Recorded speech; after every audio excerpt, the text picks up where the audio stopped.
Welcome back to more Wanatalk. Today we have with us Beth Teague with Premier Nationwide Lending. Beth is a loan originator.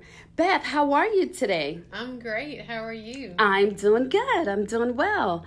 Beth, what is your process for pre-approval and closing? Once I understand what the client is looking to do, I'll request their permission to pull their credit report. After reviewing the credit report, along with taking into consideration my client's preferences and needs, I'm able to offer the right program that they would qualify for. I'll invite them to complete the loan application online so that they can complete it at their leisure. I always make myself available for any questions to help them through the process. Okay. However, if my clients prefer to meet in person, I can easily schedule an appointment for an in-person or telephone application. We do offer the option for borrowers to get conditionally pre-approved. This is a great opportunity for a borrower that would like to have a stronger position when preparing to buy a home. Okay. So, Beth, how do you initiate the home buying process? In order to initiate the pre-approval process, I need to obtain the applicant's identification, employment, and income details, in addition to the assets that will be used towards purchasing their home. After we have all the documents and they're cleared by the underwriter, the loan is ready to close. Once the loan is ready to close, the closing process begins, which includes sending clients initial closing disclosures to review and sign. Okay. Beth, what type of mortgage loans do you offer? We have several. The first is a VA mortgage that is 100% financing available to our veterans. We have the USDA program, also known as the Rural Housing Program, and that is also 100% financing. Then there's FHA, that requires a minimum down payment of 3.5% of the sales price. And then we have conventional loans, and that is a minimum down payment of 5% of the sales price. Okay. So is private mortgage insurance required? Private mortgage insurance, we also refer to it as PMI, may be required depending on the loan program chosen or if the client puts down less than 20%. And what type of documents are needed for conditional approval? So we'll need the past 2 years for their W-2s and tax returns. We'll need 2 months of asset statements, such as bank statements, 401k, IRAs. We'll need valid identification documents, such as a driver's license and social security card. We'll need 30 days of pay stubs. And then there might be some other items required depending on the individual and their circumstances. Okay. Beth, what are the do's and don'ts while a loan is in process? I'm glad you asked because this is really important. The first is they need to keep their paycheck stubs and bank statements readily accessible. If they are selling their current home, they'll need to provide documentation for the sale of their home. If they're going to be receiving gift funds, we'll need to be aware of that. If they're going to be having any marital status changes, we'll need to be aware of that as well. And then if they need a power of attorney, we can make sure that we can help them with that. Okay. So how do you communicate with home buyers?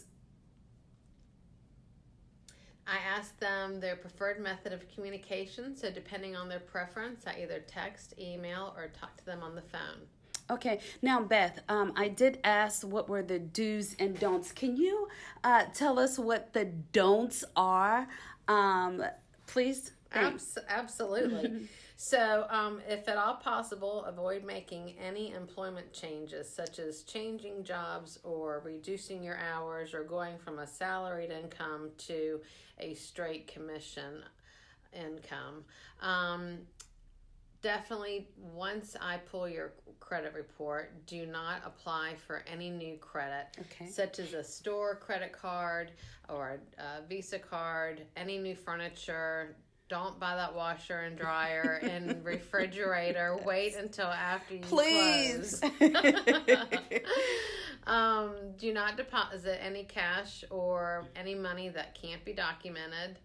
And do not close or open any credit cards. Closing an account can actually hinder your credit score just as much as opening a credit card. And then obviously do not change your closing date without letting us know. Okay, all right. So you made mention of the type of mortgage loans you offer, but do you participate in any down payment assistance programs? We do. We offer two. One is with the South Carolina State Housing Program. This program is really good because it gives the buyer $6,000 towards their down payment and or closing costs. And then we have the Palmetto Home Advantage program. It's similar to the state housing, but this program I use specifically for people that have a lot of student debt.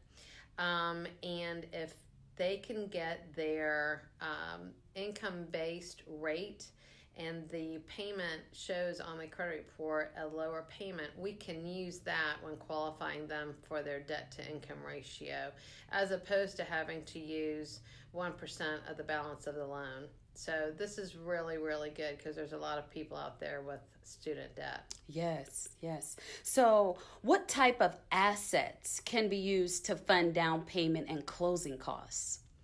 So we can use their checking, savings, 401k, IRA, money market, any of their, wherever they keep their money, but they can also receive a gift either as a bonus from their employer or a gift from a relative. The relatives need to be immediate family, such as their mom, dad, grandparents, sibling, or children. Okay. Well, Beth, I want to thank you so much for providing all that information to us. Viewers, Beth, she's located at 106 Liberty Hall Road. That's in Goose Creek. Again, that's 106 Liberty Hall Road. Her contact number is 864-561-5159. Again, that's 864-561-5159. Thank you so much for tuning in. More Wanatalk coming soon. Have a great day.